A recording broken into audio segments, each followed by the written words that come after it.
Welcome back to Amoeba classes my dear naughty naughty students. आज हम पढ़ने वाले हैं फोटोसिंथेसिस।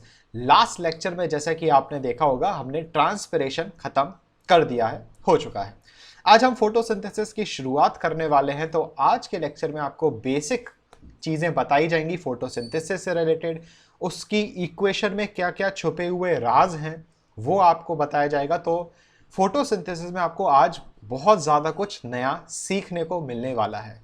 तो बने रहें इस YouTube चैनल अमीबा क्लासेस पर और पूरी वीडियो को एंड तक देखते रहें ताकि आपको बहुत ही अच्छी तरीके से फोटोसिंथेसिस समझ में आए।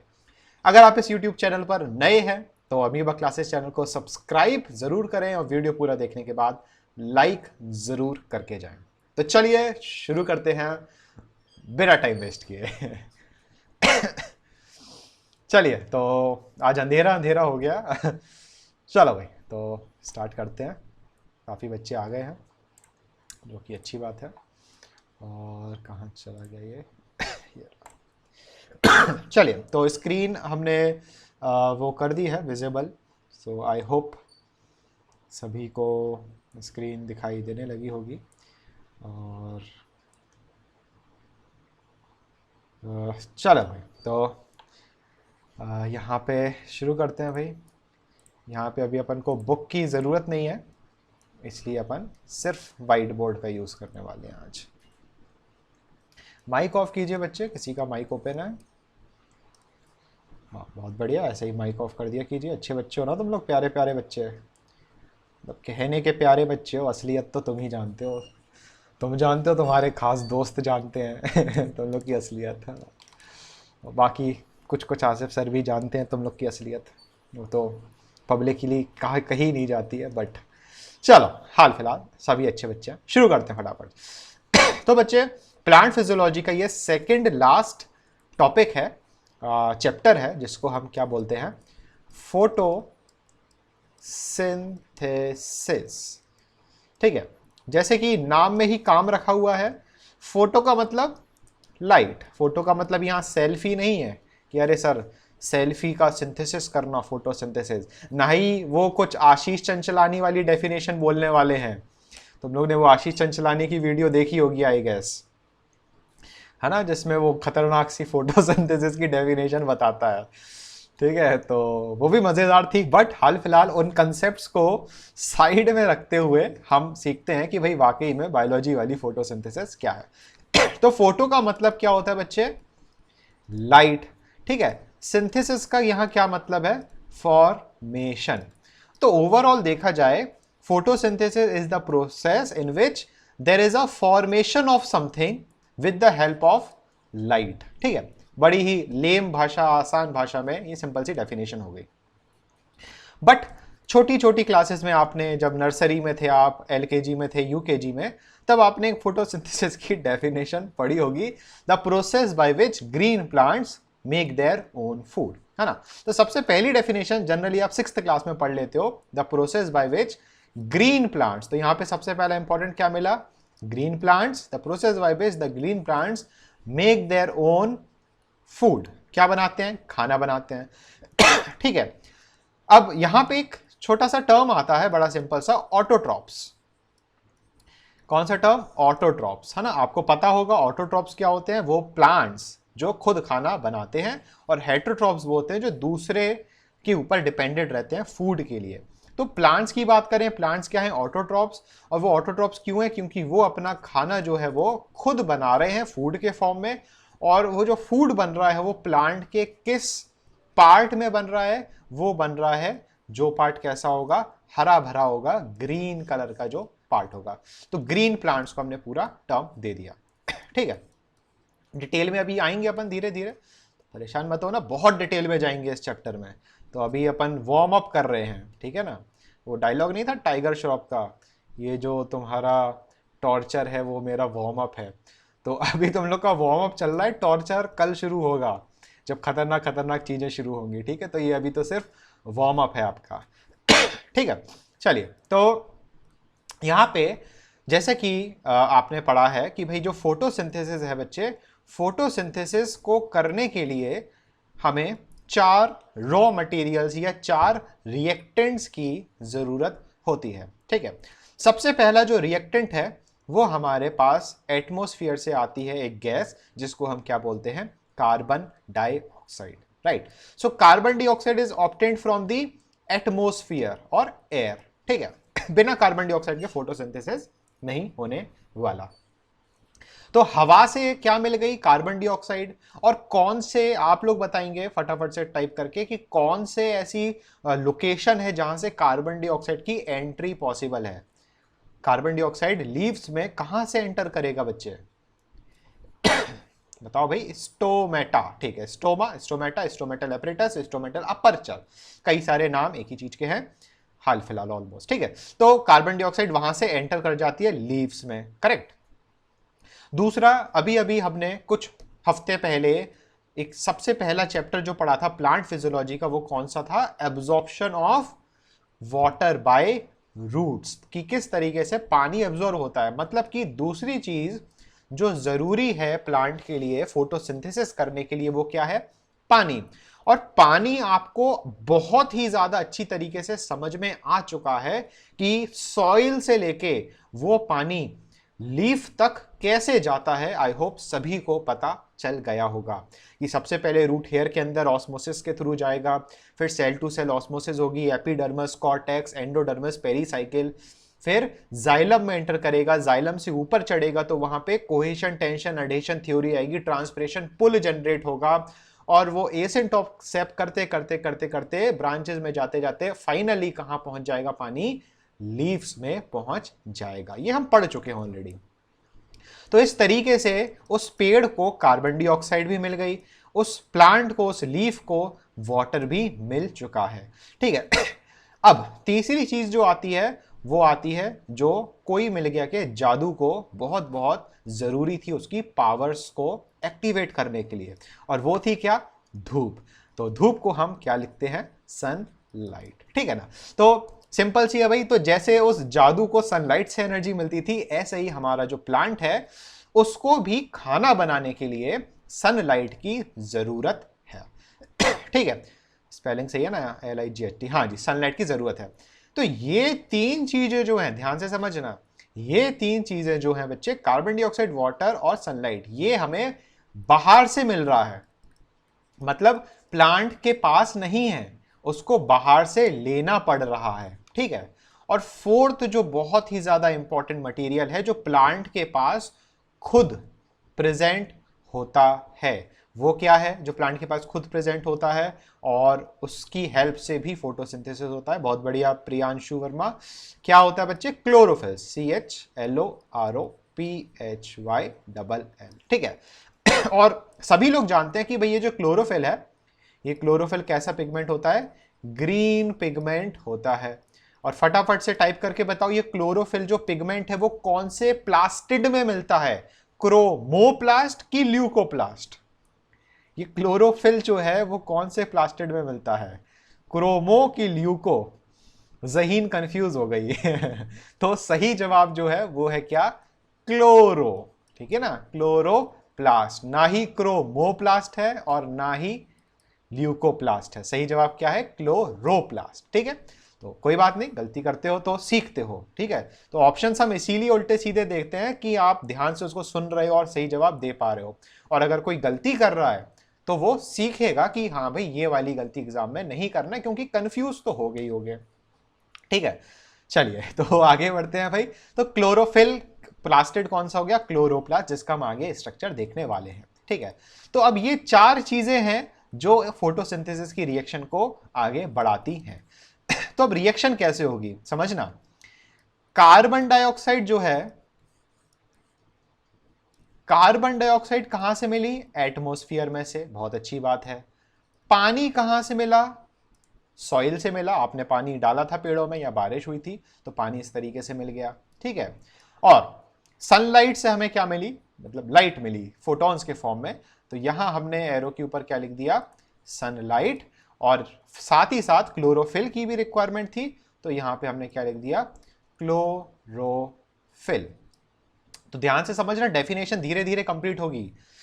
तो यहां पे हमारे पास रिएक्टेंट्स हमारे तैयार हैं, कार्बन डाइऑक्साइड, वाटर, सनलाइट और क्लोरोफिल। और ये जितना रिएक्शन अभी लिखा है आपके लिए कुछ नया नहीं है, समझ रहे हो, ये बचपन में पढ़ चुके हो आप, बचपन में हो तो 6th क्लास में पढ़ चुके हो। तो carbon dioxide water in the presence of sunlight and chlorophyll जब रिएक्शन होती है तो रिएक्शन में हमारे पास बच्चे प्रोडक्ट क्या मिलता है, फूड। और वो फूड बच्चे यहाँ कौन सा है, ग्लूकोज। अब छोटे बच्चे तो हो नहीं कि हम ग्लूकोज लिखेंगे, तो यहाँ पे हम फॉर्मूला लिखेंगे क्या, C6H12O6 क्या बन जाएगा बच्चे, ग्लूकोज। और ग्लूकोज के साथ साथ एक बाई प्रोडक्ट निकलेगी, एक गैस निकलेगी जिस गैस को as a by product, as a waste material plant release out करता है एटमॉस्फेयर में। कैसा, एज अ वेस्ट मटेरियल। वो गैस कौन सी हो जाएगी बच्चे, oxygen. This oxygen will be release as a waste material by product. और सोचो ये जो ऑक्सीजन रिलीज हो रही है वेस्ट मटेरियल, वो आपके लिए एक तरीके से अमृत है ना, क्योंकि बिना ऑक्सीजन के हम सरवाइव नहीं कर पाते हैं। तो ये तो हो गई सिंपल सी रिएक्शन, ठीक है। अब इसमें कुछ चेंजेस करेंगे। चेंजेस बोले तो अपन पहले इसको बैलेंस कर लेते हैं, ठीक है, फिर सीखेंगे और इसमें एक्स्ट्रा। तो बैलेंसिंग आई गेस सभी को आती है। कार्बन यहां 6 है तो हमने यहां भी क्या लगा दिया, 6 लगा दिया, ठीक है, कोई दिक्कत वाली बात नहीं। उसके बाद हम आते हैं हाइड्रोजन पर। हाइड्रोजन ग्लूकोज में कितने हैं बच्चे, 12। तो यहां पर भी हमें क्या लगाना होगा, 6 लगाना होगा। तो 6 2 क्या हो गया, 12।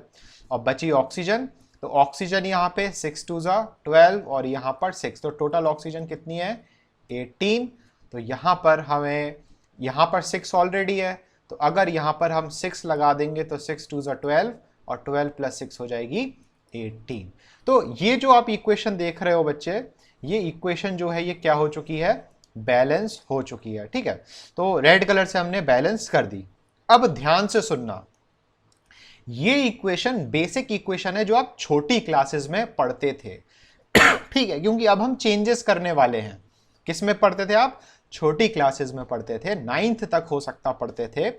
10th में थोड़ी सी एडिशन होती है, और जब हम आगे डिटेल में पढ़ेंगे बच्चे तब हम देखेंगे कि जो पानी यूज होता है, वाटर मॉलिक्यूल्स जो यूज होते हैं बच्चे, उसका 50% वाटर मॉलिक्यूल्स बाद में रिलीज आउट भी हो जाते हैं। क्या हो जाते हैं, रिलीज आउट भी हो जाते हैं। और जो वाटर मॉलिक्यूल्स, समझना प्रैक्टिकली जो हुआ था, साइंटिस्टों ने एक्सपेरिमेंट किया था, वहां रिसर्च कई कुछ होने के बाद जब पानी के मॉलिक्यूल्स चेक किए गए तो हमें इक्वेशन में पानी के मॉलिक्यूल्स कितने मिले, 6 मॉलिक्यूल्स ऑफ वाटर। और जैसा कि हमने बोला कि भाई 50% of the water is brought back, वापस मिल जाता है। तो अगर पानी के बच्चे प्रोडक्ट में 6 मॉलिक्यूल्स ऑफ वाटर हैं, तो आप हमें बताओ कि रिएक्टेंट में अब कितने हो जाएंगे।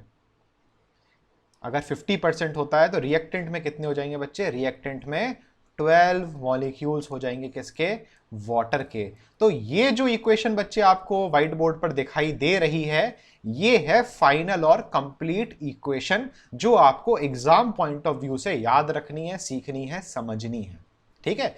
और इक्वेशन बैलेंस है कि नहीं चेक कर लेते हैं। 6 कार्बन, यहां पे भी 6, यहां पे भी 6 कार्बन। हाइड्रोजन की बात करते हैं, 12 2 बच्चे 24, यहां पर 12 ग्लूकोज में हो गए एंड 6 2 12, तो 12 12 24। ऑक्सीजन देख लेते हैं, तो 6 2 12 और यहाँ पे 12 24 ऑक्सीजन, यहाँ पर 6 ऑक्सीजन, यहाँ 12 ऑक्सीजन और यहाँ 6 ऑक्सीजन, तो 6 6 12 12 12 24। तो आप सुन पाए हो नहीं सुन पाए हो कोई बात नहीं, हमने चेक कर ली है। मतलब कि ये जो इक्वेशन है बच्चे, ये पूरी इक्वेशन क्या हो चुकी है, बैलेंस हो चुकी है। और आपको यही इक्वेशन एग्जाम में कहीं पे भी अगर आप लिख रहे हो तो आपको ये चीज ध्यान में रखनी है। तो यहां पे ध्यान से समझना अब कि अगली लेयर बना लेते हैं ताकि इसके ऊपर हम हौच पौच कर लें थोड़ा। तो यहां पे बच्चे ध्यान से समझिए कि हमने क्या किया, फोटोसिंथेसिस की डेफिनेशन देखते हैं। द प्रोसेस बाय विच, अभी के अभी याद कर लो, ठीक है। और आपको सच बताएं तो जो डेफिनेशन आपको हम अभी याद कराने वाले हैं ना, हम लास्ट ईयर 7th क्लास में ऑलरेडी और 6th और 7th में ऑलरेडी याद करा चुके हैं। तो 6th 7th में भी हमने पढ़ा the same to same definition. तो बड़ी ही सिंपल सी डेफिनेशन है, उसको याद करते हैं। The process by which green plants green बहुत ही ज्यादा इंपॉर्टेंट वर्ड है। The process by which green plants make their own food, वो ओन फूड बच्चे क्या है? ग्लूकोज, है ना। So the process by which the green plants make their own food in the form of glucose by releasing oxygen as a byproduct, by using carbon dioxide from the atmosphere, water from the soil in the presence of sunlight and chlorophyll is called photosynthesis। ठीक है, अब यहां पे जरूरी नहीं है कि जैसी हमने डेफिनेशन बोली आपको वैसी ही याद करना है, चीजें आगे पीछे कर सकते हो। The process by which green plants takes carbon dioxide from the atmosphere, water from the soil, and in the presence of sunlight and chlorophyll to produce their own food, that is glucose, along with the byproduct that is oxygen। तो आपके पास carbon dioxide, water, sunlight, chlorophyll, glucose और oxygen, ये 6 terms आपको definition में include करना जरूरी है। अब आप इन टर्म्स को कैसे भी अपनी इंग्लिश लैंग्वेज में घुमा फिरा के लिख रहे हो वो आपकी जिम्मेदारी है। ये 6 चीजें आपको अपने डेफिनेशन में इंक्लूड करना जरूरी है, तब जाके एक बहुत ही अच्छी सी डेफिनेशन बनती है। ठीक है, तो आई होप आपको डेफिनेशन बड़ी ही आसान तरीके से समझ में आ गई होगी। अब यहां पे शुरुआत में जब ये फोटोसिंथेसिस की रिसर्च वगैरह चल रही थी तब कुछ एक्सपेरिमेंट्स हुए, और एक्सपेरिमेंट्स में कुछ चीजें समझ में आई। बट उसके पहले हम समझते हैं कि भाई ये फोटोसिंथेसिस जो है ये किस टाइप की रिएक्शन है, ये रिडक्शन रिएक्शन है कि ये ऑक्सीडेशन रिएक्शन है? कौन बताएगा? लिखकर बताओ कि ये ऑक्सीडेशन रिएक्शन है फोटोसिंथेसिस की रिडक्शन रिएक्शन है? चलिए, तो यहां पे सभी बच्चे लिख रहे हैं कौन सी? रिडॉक्स रिएक्शन है। चलो, बहुत अच्छी बात है, रिडॉक्स रिएक्शन बिल्कुल है। तो देखते हैं कैसे रिडॉक्स रिएक्शन है। ठीक है, रिडॉक्स रिएक्शन केमिस्ट्री में आज या कल में शायद आपको डेमो में एक्सप्लेन किया जाएगा, बट अभी हाल फिलहाल जितनी आपको आती है उसके बेसिस पे समझो। यहां पे हम हाइड्रोजन और ऑक्सीजन के रिस्पेक्ट में हम देखते हैं। ठीक है, अब ये जो कार्बन डाइऑक्साइड है, कार्बन और ऑक्सीजन कहां है? ये रहा कार्बन और ऑक्सीजन। तो कार्बन डाइऑक्साइड से किसका फॉर्मेशन हो रहा है? ग्लूकोज का फॉर्मेशन हो रहा है। अब यहां पे कार्बन है, ऑक्सीजन, और यहां पे कार्बन ऑक्सीजन, और यहां पे कौन एक्स्ट्रा आ गया है? हाइड्रोजन।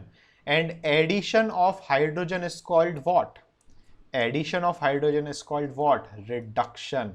तो ये इस छोटे से पार्ट में ये हुआ क्या? रिडक्शन। ठीक है, बात करते हैं हम वाटर और ऑक्सीजन की। तो हाइड्रोजन और ऑक्सीजन है, यहां से हमारे पास प्रोडक्ट क्या मिल रहा है? सिर्फ ऑक्सीजन। तो यहां पे बच्चे किसका रिमूवल हो गया? हाइड्रोजन। ऑक्सीजन है सिर्फ इधर पे, तो हाइड्रोजन क्या हो चुका है? गायब। तो यहां पे बच्चे क्या हुआ? ऑक्सीडेशन। तो आप इस इक्वेशन में अगर ध्यान से देखोगे तो इस इक्वेशन में बच्चे रिडक्शन भी हो रहा है, ऑक्सीडेशन भी हो रहा है। तो ये रिएक्शन कौन सी हो गई? Redox reaction. तो अगर फोटोसिंथेसिस कभी आता है, भाई फोटोसिंथेसिस है, रेस्पिरेशन है, या कोई इलेक्ट्रोलिसिस की कोई रिएक्शन है, इलेक्ट्रोलिसिस भी आगे केमिस्ट्री में पढ़ोगे चैप्टर, तो ये सारी जो रिएक्शंस होती हैं कैसी होती हैं? रिडॉक्स रिएक्शन होती हैं। ठीक है, तो बहुत ही अच्छी बात है। 40 स्टूडेंट्स हैं ज्वाइंट, जो कि अच्छी बात है भाई, अच्छे बच्चे हैं ये, 40 बच्चे। चलो आगे बढ़ते हैं फिर।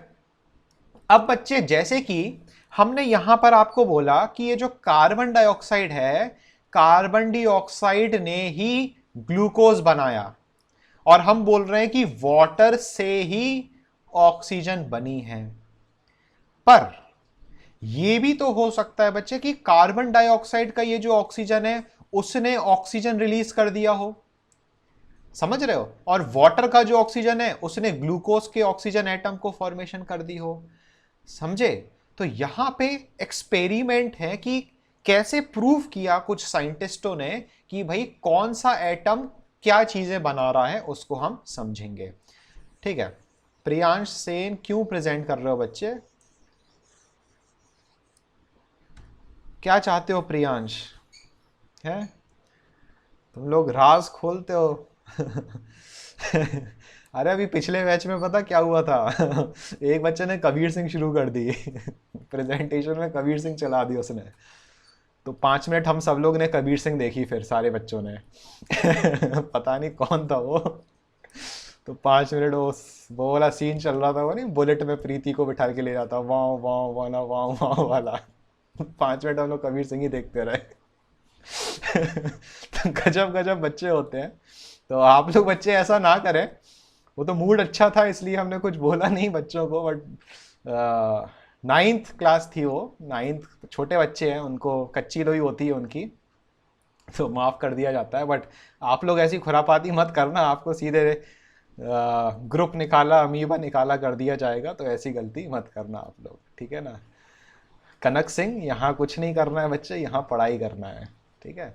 चलो जोक्स अपार्ट, तो ध्यान रखें कोई भी क्लास है बच्चे ना, थोड़ा सीरियसली हमें पढ़ना होता है। ऐसे चीज़ों में आप लोग को बड़ा मज़ा आता है कि चलो यार भजन चला के देखते हैं, चलो यार कोई मूवी चला के देखते हैं, बट बहुत गलत बात होती है ये, ठीक है ना। तो तो कोई नहीं, चलो आगे बढ़ते हैं फटाफट से। चलिए पढ़ाई करते हैं, आगे बढ़ते हैं। अब बच्चे यहां पर हम कैसे प्रूव करेंगे कि ये जो कार्बन डाइऑक्साइड है, इस कार्बन डाइऑक्साइड ने ही ग्लूकोज बनाया है और इस वाटर ने ही क्या बनाया है, ऑक्सीजन बनाया है। ठीक है, तो सबसे पहला एक्सपेरिमेंट है, आपको समझाने के लिए बता रहे हैं, बुक में नहीं मिलेगा क्योंकि इससे आपके थोड़े से बेसिक्स क्लियर हो जाएंगे। पहला एक्सपेरिमेंट है, ये किया था एक साइंटिस्ट ने जिनका नाम था वैन नील। वैन नील, NEIL। इन वैन नील भाई साहब ने क्या किया था, इनने एक्सपेरिमेंट किया था 1931 में। कुछ भी याद रखने की जरूरत नहीं है, बस कहानी की तरह सुन लो, समझ में आ जाए तो समझ लेना। इन वैन नील भाई, वैन क्या है ये, वैन नील। तो वैन नील भाई साहब ने 1931 में एक एक्सपेरिमेंट किया और उस एक्सपेरिमेंट में उन्होंने क्या किया, फोटोसिंथेसिस की डेफिनेशन की। तो उन्होंने 6 मॉलिक्यूल्स कार्बन डाइऑक्साइड के लिए, अब और फिर पानी की जगह, अब ध्यान से समझना बच्चे, पानी की जगह यहां पर, मतलब पानी है तो यहां पर क्या आएगा, ऑक्सीजन, राइट। तो इनको चेक करना था कि ये जो पानी वाला ऑक्सीजन है, क्या यही oxygen as a oxygen gas बना रहा है। तो इन्होंने क्या किया, इस ऑक्सीजन को किससे रिप्लेस कर दिया बच्चे, सल्फर से। किससे रिप्लेस कर दिया, सल्फर से। तो अब ये पानी की जगह कौन सी गैस बन गई, हाइड्रोजन सल्फाइड, है ना। कैसी बदबू आती है इस हाइड्रोजन सल्फाइड की, आप लोग बताएं भाई, हाइड्रोजन सल्फाइड की कैसी बदबू है, रॉटन एग स्मेल, है ना। तो सभी को पता है, अच्छी बात है। और ये रिएक्शन वही सेम हुई in the presence of sunlight and chlorophyll. तो रिएक्शन होने के बाद इन्होंने जो देखा, तो देखते देखते क्या से क्या हो गया, देखते देखते, तो वो देखते हैं कि क्या होता है, ठीक है। तो यहां पर जब रिएक्शन कंप्लीट हुई बेटा, तो यहां पे हमें प्रोडक्ट क्या मिला, ग्लूकोज C6H12O6। मतलब कि जब बेटे ग्लूकोज बना तो ग्लूकोज में ऑक्सीजन था। मतलब कि यहां से एक चीज कंफर्म हो गई कि ये जो ऑक्सीजन है वो कहां से आया होगा। अगर ग्लूकोज में भी ऑक्सीजन आ रहा है तो ये कंफर्म हो गया कि ये ग्लूकोज का जो ऑक्सीजन है वो कौन सी गैस से आ रहा है, कार्बन डाइऑक्साइड। क्योंकि अगर पानी के थ्रू ये वाला ऑक्सीजन आता तो यहां O की जगह S होता, ठीक है। तो ग्लूकोज बन गया, कोई दिक्कत नहीं आई। फिर जब इन्होंने आगे बढ़े तो ऑक्सीजन, अब देखो सल्फर को रिप्लेस किया था, तो इनको सल्फर, ऑक्सीजन की जगह सल्फर रिप्लेस किया था, तो ऑक्सीजन की जगह यहां पे 12 मॉलिक्यूल्स किसके मिले, सल्फर के। किसके मिल गए, सल्फर के। मतलब कि ऑक्सीजन गैस रिलीज होने की जगह हमें सल्फर मिल गया और बाकी इक्वेशन पूरी सेम थी। 6 मॉलिक्यूल्स ऑफ वाटर जो थे वो क्या हमें वापस मिल गए थे। तो यहां पे बच्चे आप क्या सीखे कि जो वाटर मॉलिक्यूल हमें वापस मिले वो भी कार्बन डाइऑक्साइड वाले वाटर मॉलिक्यूल्स थे, जो ऑक्सीजन के मॉलिक्यूल्स हमें ग्लूकोज में मिले वो भी कार्बन डाइऑक्साइड वाले मॉलिक्यूल्स थे। बट जो ऑक्सीजन के फॉर्म में, यहां पे देखो दोबारा से, बट जो ऑक्सीजन के फॉर्म में बच्चे जो गैस रिलीज होती थी, अब क्योंकि उसको हमने सल्फर से रिप्लेस कर दिया तो यहां प्रोडक्ट में हमें क्या मिल गया, सल्फर मिल गया। तो इससे ये प्रूफ होता है कि जो पानी की ऑक्सीजन है बच्चे, यही पानी की ऑक्सीजन अल्टीमेटली, यही पानी की ऑक्सीजन कौन सी गैस का फॉर्मेशन करती है, ऑक्सीजन गैस का फॉर्मेशन करती है। सिंपल। इसके बाद अगला एक्सपेरिमेंट आया भाई। अब साइंटिस्ट है, उनको चैन सुकून कहां है। तो अगले एक्सपेरिमेंट में दो लोग हैं, रूबिन और केमेन। क्या नाम है बच्चे, रूबिन एंड केमेन। केमेन बोल दो, कामेन बोल दो। तो इन्होंने एक्सपेरिमेंट किया था 1941 में। वैन नील ने 1931 में, इन्होंने 1941 में, 10 साल बाद। और अब इन्होंने क्या किया, वही इक्वेशन ली, 6 कार्बन डाइऑक्साइड प्लस इन्होंने भी 12 मॉलिक्यूल्स किसके लिए, पानी के लिए, पानी के ही लिए, H2O ही था। समझ रहे हो बच्चे, क्या था, H2O ही था। बट इसमें इन्होंने इस बार क्या किया, ऑक्सीजन का नॉर्मल एटम की जगह इन्होंने ले लिया ऑक्सीजन का आइसोटोप। आइसोटोप समझते हो ना। तो आइसोटोप ले लिया, और ये जो आइसोटोप है ऑक्सीजन का 18 वाला है। कोई बताएगा ये आइसोटोप, वैसे तो नॉर्मल मास नंबर कितना होता है, 16, but what is special about oxygen 18? Oxygen 18 की क्या खासियत है, रेडियो एक्टिव। बहुत बढ़िया अमित बमोरिया, बहुत शाबाश बच्चे। ये कैसा होता है बेटा, रेडियो एक्टिव। और आप लोग को पता है कि रेडियो एक्टिव कोई चीज है तो उसको ट्रेस करना बड़ा आसान सा होता है। तो इन्होंने पानी का मॉलिक्यूल लिया, बट उसमें ऑक्सीजन कैसा उन्होंने किया, रेडियो एक्टिव। अब रिएक्शन हुई, रिएक्शन में हमने क्या देखा भाई, सनलाइट, साथ ही साथ क्या, क्लोरोफिल। फिर जो प्रोडक्ट मिला वो हमें मिला ग्लूकोज C6H12O6। और साथ ही साथ अब जो बच्चे ऑक्सीजन गैस रिलीज हुई वो कौन सी वाली रिलीज हुई, आइसोटोप वाली। कौन सी, रेडियो एक्टिव वाली। तो इन्होंने ऑक्सीजन जो रेडियो एक्टिव लिया था वही रेडियो एक्टिव वाली ऑक्सीजन गैस रिलीज हुई, और साथ में नॉर्मल वाटर मॉलिक्यूल रिलीज हुआ। तो यहां पे पानी का जो मॉलिक्यूल प्रोडक्ट में आया ऑक्सीजन का, वो रेडियो एक्टिव नहीं था। तो बेटा इन दो एक्सपेरिमेंट की हेल्प से हम ये बहुत अच्छी तरह सीख चुके हैं। क्या सीख चुके हैं, फिर से एक बार बताते हैं, कि पानी का जो ऑक्सीजन एटम है वो ही क्या बना रहा है, ऑक्सीजन गैस बना रहा है। कार्बन डाइऑक्साइड का जो ऑक्सीजन एटम है वो ही ग्लूकोज का ऑक्सीजन एटम बना रहा है, और वो ही प्रोडक्ट में बचा कुचे पानी का ऑक्सीजन एटम बना रहा है। यहां तक बच्चों समझ में आया आपको? तो ये फोटोसिंथेसिस की छोटी सी कहानी थी, जो एक कुछ कंसेप्चुअल कहानी थी उसकी इक्वेशन के बारे में, जो आपको थोड़ा बहुत, मतलब अब अमीबा क्लासेस में पढ़ रहे हो तो कुछ तो नया सीखना ज़रूरी है। तो ये आपको हमने कुछ नया सिखाया, और आगे बहुत कुछ नया सीखने वाले हैं, परेशान मत हो, बिंदास रहो। इतना क्लियर है सभी को? चलिए अब फटाफट से आते हैं कि अभी तक हम पढ़ रहे हैं कि भाई जो फोटोसिंथेसिस है उसको कहाँ होगा, वो ग्रीन पार्ट्स में। कहाँ होगा बच्चे, ग्रीन पार्ट्स में, ठीक है। और ग्रीन पार्ट्स में होगा तो ग्रीन कलर का पिगमेंट कौन सा होता है, क्लोरोफिल। और जहीन फटाफट से बताइए क्लोरोफिल कौन सा प्लास्टिड में प्रेजेंट होता है, क्लोरोफिल कौन से प्लास्टिड में होता है, क्लोरोप्लास्ट, ठीक है ना। किसमें होता है बच्चे, क्लोरोप्लास्ट में होता है। तो अब हम स्ट्रक्चर देखेंगे क्लोरोप्लास्ट का, और इसकी हम देखेंगे क्या, लोकेशन, क्योंकि लोकेशन एग्जाम में बार बार पूछी जाती है, तो वो आपको समझना जरूरी है, ठीक है। चलो, तो बुक का ये सेकंड पेज है। अब डायग्राम बहुत ही रंग बिरंगा, दिल गार्डन गार्डन शुरू हो गया होगा तुम लोग का। चलिए, तो यहां बढ़ते हैं। गर्भ पवाड़ तो हमेशा उल्टे ही जवाब देता है। गर्भ पवाड़ तो स्प्लिट्सविला में जाएगा, बस वहाँ पे क्या करेगा वही जाने। चलो, तो यहाँ पर आगे बढ़ते हैं। तो ये बच्चे जो स्ट्रक्चर आप देख रहे हो, ये किसका स्ट्रक्चर है? क्लोरोप्लास्ट का। तो बड़ा ही शानदार सा 3D डायग्राम आपको दिखाई दे रहा है, समझते हैं। ये क्लोरोप्लास्ट है और ये क्लोरोप्लास्ट का कैसा स्ट्रक्चर है? Internal structure as revealed by electron microscope. किसी ने देखा इलेक्ट्रॉन माइक्रोस्कोप? नहीं देखा होगा, मतलब रियलिटी में देखा है? नहीं देखा।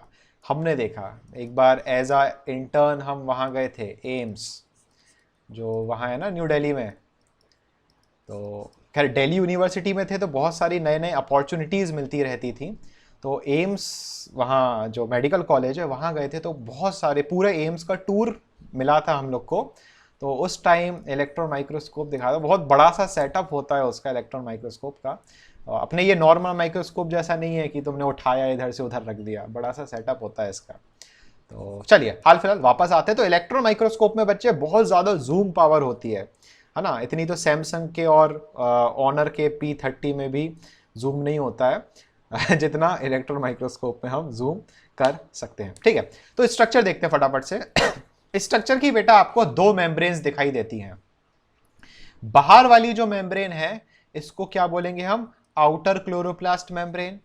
अंदर वाली जो मेम्ब्रेन आपको दिखाई दे रही है वो कौन सी हो जाएगी? इनर। अगर आपको दिखाई नहीं दे रही है तो लो, आपके लिए हमने जूम कर दिया। तो आपको बच्चे एक लेयर ये दिखाई दे रही है, ये कौन सी हो गई? Outer.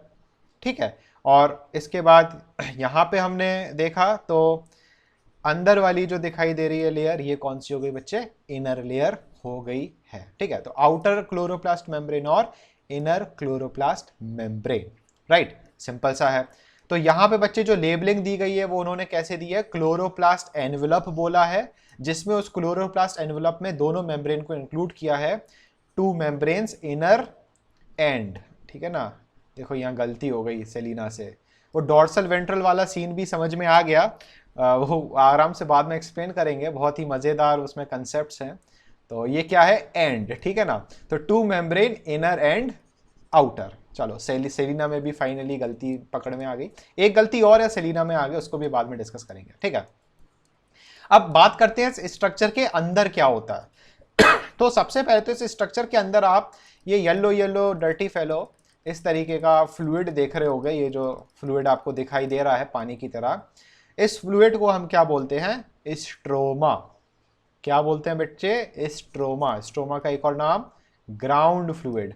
Ground fluid is also called as matrix. क्या बोलते हैं इसको? मैट्रिक्स। बट क्लोरोप्लास्ट के स्ट्रक्चर में हम मैट्रिक्स यूज नहीं करते।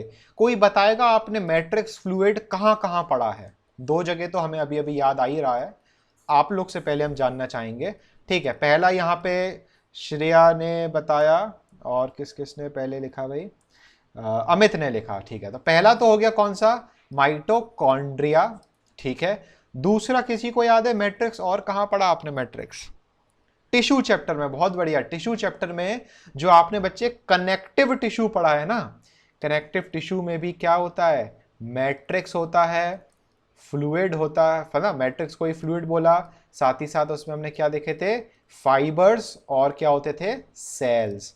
तो कनेक्टिव टिश्यू में भी मैट्रिक्स था, बट यहां पे हम मैट्रिक्स नहीं बोलेंगे, हम यहां पर क्या बोलेंगे? स्ट्रोमा। कौन सी मां? स्ट्रोमा। अब स्ट्रोमा, हाँ, स्किन चैप्टर में भी मैट्रिक्स आपने पढ़ा था, नेल के जस्ट नीचे जो मैट्रिक्स होता है। बिल्कुल सही, शाबाश प्रियांशु वर्मा, क्या बात है, याद आ गया। अब बच्चे ये वाला जो स्ट्रोमा है और ये जो स्टोमा है, दोनों में फर्क पता है ना? ये वाला स्टोमा और ये वाला स्ट्रोमा। ठीक है, अब ये मत कहना हाँ हाँ सर स्पेलिंग का फर्क है, वो तो है। ये स्टोमा का पूरा नाम क्या बताया था आपको? स्टोमा लास्ट चैप्टर में पढ़ाया था। स्टोमा का पूरा नाम हमने आपको क्या बताया था? Stomatal aperture. बहुत बढ़िया मुकुल साहू, क्या बोलते हैं हम इसको? Stomatal aperture. तो ये बेटा एग्जाम में आप कंफ्यूज हो गए, ऑप्शंस में स्ट्रोमा भी आ जाएगा, स्टोमा भी आ जाएगा, और आप अपना सिर पीटोगे कि अरे यार स्टोमा था कि स्ट्रोमा था। तो पहले से आपको हम कंफ्यूजन दूर करने के लिए बता दिए कि स्टोमा में और स्ट्रोमा में कंफ्यूज नहीं होना है, सीधी बात। अब आपकी जिम्मेदारी है कि आप इसको कैसे याद रखना है, ठीक है। चलो साफ सफाई कर देते हैं थोड़ी सी इधर। ठीक है, तो स्ट्रोमा हमने पढ़ लिया। अब इस स्ट्रोमा के अंदर अगर आप बच्चे ध्यान से देखोगे तो यहाँ पे बहुत सारे डिस्क लाइक स्ट्रक्चर्स हैं, जैसे कैरम की गोटियां होती है ना, तुम लोग कैरम खेलते हो, तो उसी तरीके से कैरम की गोटियों की तरह स्टैक्स बने हुए हैं, एक के नीचे एक के नीचे एक के नीचे एक। तो इंडिविजुअल जो स्टैक है, जैसे ये जो स्टैक आपको दिखाई दे रहा है, ये इसके ऊपर लाइन बना देते हैं इस तरीके से, तो ये आपको एक कॉइन जैसा स्ट्रक्चर जो दिखाई दे रहा है बच्चे, इस एक सिंगल कॉइन वाले स्ट्रक्चर को हम क्या बोलते हैं? थाइलाकॉइड। क्या बोलते हैं बेटा? थाइलाकॉइड। तो यहां पे लेबलिंग होगी कहीं ना कहीं, ये रही लेबलिंग, ठीक है। तो इसको हमने क्या बोला बच्चे? थाइलाकॉइड। फ्लैटेंड सैक, ठीक है, बुक क्या बोल रही है भाई इसको? फ्लैटेंड। चपटे होते हैं ना, तो बिल्कुल कैरम की गोटियों की तरह होते हैं, या हम बोले जो सिक्के होते हैं, कॉइन्स होते हैं आपके, उसकी तरह होते हैं। तो एक स्टैक को, एक कॉइन को बच्चे हम क्या बोल रहे हैं? थाइलाकॉइड। बट अगर पूरे स्टैक की बात करें, 1 2 3 4 या 1 2 3 4 5 6 7 8, इस पूरे जो ग्रुप ऑफ थाइलाकॉइड है, इस ग्रुप ऑफ थाइलाकॉइड या पाइल ऑफ थाइलाकॉइड को हम क्या बोलेंगे? ग्रैनम। क्या बोलेंगे बेटा? ग्रैनम, ठीक है। तो बहुत बच्चे कंफ्यूज हो जाते हैं ग्रैनम और थाइलाकॉइड में। तो thylakoid is a single flattened sac, single, जो तुम लोग होते ही हो। और यहां पे अगर हम बात करें ग्रैना की, तो ग्रैना क्या है बच्चे? ग्रुप है। ग्रुप बोल दो या पाइल ऑफ थाइलाकॉइड्स बोल देते हैं, ठीक है। तो यहां पे इतना क्लियर है। अब आप यहां पे बच्चे ध्यान से देखोगे तो यहां पर ये रहा एक थाइलाकॉइड, ठीक है। अगला थाइलाकॉइड ये रहा।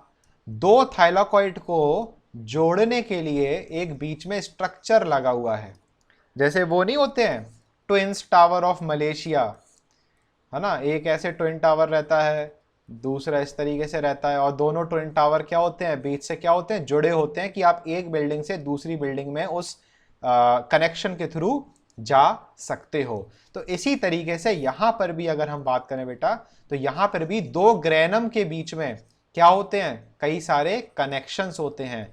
इन कनेक्शंस को हम क्या बोलते हैं? फ्रेट, ठीक है। फ्रेट का एक नाम और है, इसको हम लैमिली भी बोलते हैं। और क्या बोल सकते हैं बच्चे? हमने फ्रेट बोल दिया या हमने लैमिली भी बोल दिया। तो LAMELLAE, लैमिली, ठीक है। स्पेलिंग्स अलग अलग आपको मिल जाएंगी, LAMALAE आ जाएगा, डबल L भी आ जाता है। तो इस तरीके से इसको हमने लैमिली बोल दिया, या हमने क्या बोल दिया? फ्रेट, जो कि किसकी तरह काम कर रहा है? इंटरकनेक्टिंग बार्स की तरह, ठीक है। तो ये तो कहानी हो गई बच्चे स्ट्रक्चर ऑफ क्लोरोप्लास्ट की। बहुत ज्यादा इंपॉर्टेंट है ये बच्चे क्लोरोप्लास्ट का स्ट्रक्चर, भूलना नहीं है, याद रखना है। बहुत ही अच्छी तरीके से एग्जाम में पूछा जाता है, लेबलिंग के फॉर्म में पूछा जाता है, वन वर्ड आंसर के फॉर्म में पूछा जाता है, ट्रू फॉल्स के फॉर्म में पूछा जाता है, मतलब किसी भी तरीके से पूछा जाता है, ठीक है। और मुकुल साहू ने भाई लिखा है कि भाई फ्रेट को फैट मत कर देना, ठीक है। वैसे ऐसी गलती तो करोगे नहीं, तो फ्रेट को फैट मत करना। अब बोर्ड में जो बच्चे आता है क्वेश्चन, वो क्वेश्चन आता है लोकेशन ऑफ क्लोरोप्लास्ट। किसकी लोकेशन बच्चे? क्लोरोप्लास्ट। तो सेलिना बुक में बहुत ही प्यार से इधर लोकेशन लिखी गई है, कहीं ना कहीं ढूंढते हैं, हाँ जी, ये लिखी गई है, और यही आपको बोर्ड एग्जाम में लिखनी है। इतनी बड़ी पूरा पैराग्राफ नहीं लिखना है जितना मार्क किया है, सिंपल सा, और कुछ भी नया नहीं है, आपको ऑलरेडी पता है। Chloroplast mainly content in the mesophyll cells. अब ये मत कहना कि सर मीजोफिल्स तो आपने पढ़ाया ही नहीं है। Mesophyll cells are present between upper and the lower epidermis, याद आया। और अगर डॉर्सी वेंट्रल लीफ है तो मीजोफिल डिवाइड हो जाते थे दो टाइप ऑफ सेल्स में, एक को हम बोलते थे पेलिसेड सेल्स, दूसरे को क्या बोलते थे? Spongy cells. तो इनके बीच में इन ये मीजोफिल सेल्स हमें मिलते हैं, और इन मीजोफिल सेल्स में हमें बच्चे क्या मिलेगा? क्लोरोप्लास्ट। अब सिर्फ बेटा मीजोफिल सेल्स में ही क्लोरोप्लास्ट नहीं होता है, और भी जगह होता है। तो आखिरी में लिखा है these are also found in the guard cells. अब ये मत कहना कि सर गार्ड सेल्स क्या होता है, हमने तो कभी पढ़ा ही नहीं है, पूरा स्ट्रक्चर देख चुके हम स्टोमेटल एपरेटस का, ठीक है ना। तो गार्ड सेल्स में भी हमने बच्चे डायग्राम देखा था, है ना, ये रहा, ये बना हुआ है। तो गार्ड सेल्स ये रहे, तो यहां पर भी क्या था, क्लोरोप्लास्ट। ये छोटे छोटे जो डॉट्स थे वो क्या थे, क्लोरोप्लास्ट, और बड़ा सा जो था वो क्या था, nucleus, right. Potassium ion theory दी गई है, ये अपन ऑलरेडी पढ़ चुके हैं, ओपनिंग एंड क्लोजिंग, तो उसमें अपन दोबारा नहीं जाएंगे। और फिर यहां पे लिखा हुआ है in the outer layer of, चिल्ला चिल्ला के तो हम भी थक गए, in the outer layer of young green stems, मतलब कि जवान हरी लकड़ी स्टेम्स को हिंदी में क्या बोलेंगे, तना, लकड़ी, चलो खैर समझदार हो, समझ ही गए होगे। तो यहां पे बच्चे क्या है, यंग ग्रीन स्टेम्स, क्योंकि बच्चे ओल्ड ग्रीन स्टेम्स नहीं होती हैं, ओल्ड तो वुडी स्टेम्स होती हैं, ये ध्यान रखना, ठीक है ना। तो यंग ग्रीन स्टेम्स और ओल्ड वुडी स्टेम्स में फर्क है। यंग ग्रीन स्टेम्स में ये हमें क्लोरोप्लास्ट मिल जाएगा, तो वहां भी फोटोसिंथेसिस हो जाएगी। बट अगर वुडी स्टेम्स की बात करें तो वुडी स्टेम्स में एक्सचेंज ऑफ गैसेस के लिए कौन से नए स्ट्रक्चर बन जाते हैं, वुडी स्टेम में एक्सचेंज ऑफ गैसेस के लिए कौन से स्ट्रक्चर्स बन जाते हैं, लेंटिसल्स बन जाते हैं, बिल्कुल सही, ठीक है ना। तो वुडी स्टेम में नहीं कहोगे, ग्रीन स्टेम। तो बच्चे क्लोरोप्लास्ट की आप 3 लोकेशन सीखे। क्लोरोप्लास्ट मीजोफिल सेल में होता है, क्लोरोप्लास्ट गार्ड सेल के स्टोमेटा में होता है, और क्लोरोप्लास्ट यंग ग्रीन स्टेम्स में भी होता है। अब क्लोरोप्लास्ट तो ठीक है भाई, आपने कहा कि हाँ सर क्लोरोप्लास्ट की लोकेशन समझ में आ गई, और जहीन को भी समझ में आ गया कि भाई हाँ प्लास्टिड कौन सा है, क्लोरोप्लास्ट है, जिसमें क्या होता है, क्लोरोफिल होता है। तो स्क्रीन के सामने आपके सामने डायग्राम है क्लोरोप्लास्ट का। अब हमें यह बताओ कि क्लोरोफिल कहां है, जब तक हम पानी पी लेते हैं। तुम लोग हमें बताओ कि क्लोरोप्लास्ट आपके सामने बना हुआ है, क्लोरोफिल कहां है।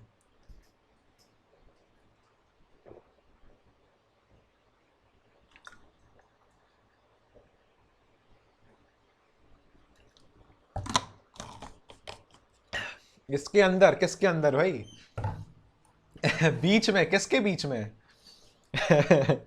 क्लोरोप्लास्ट के अंदर, वहीं कहीं होगा है।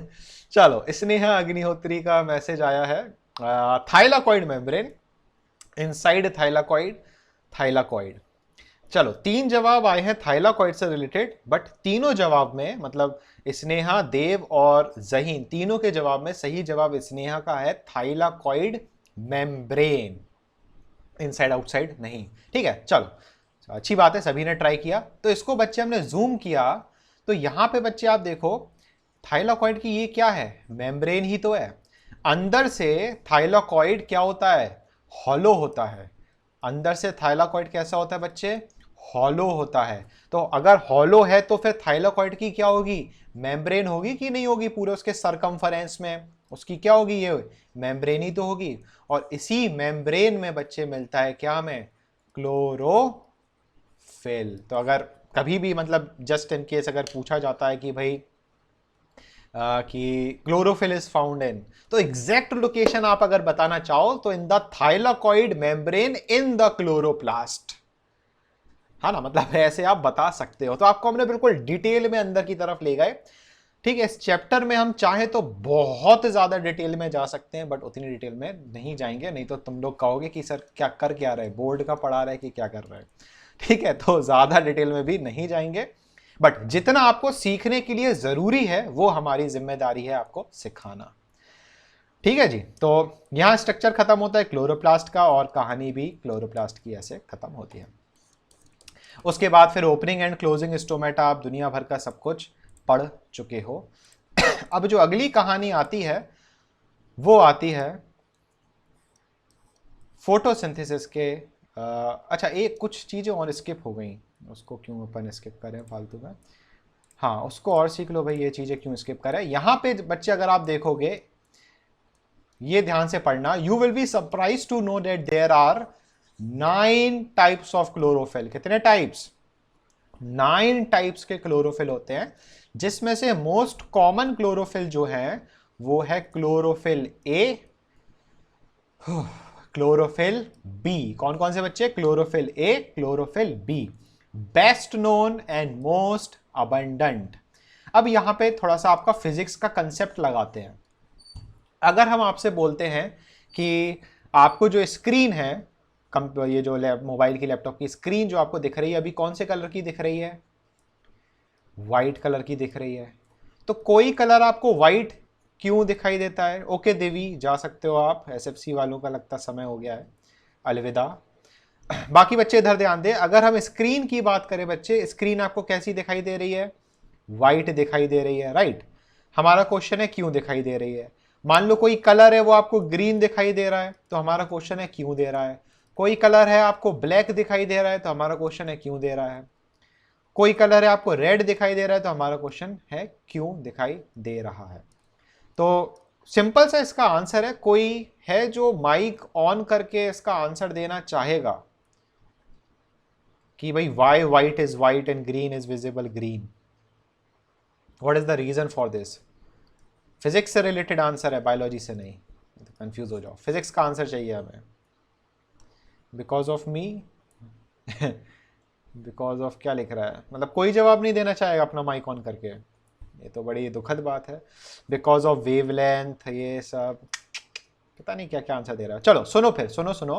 देखो, जैसा कि बच्चा में पता है कि white light is made up of how many colours? 7 colours, right.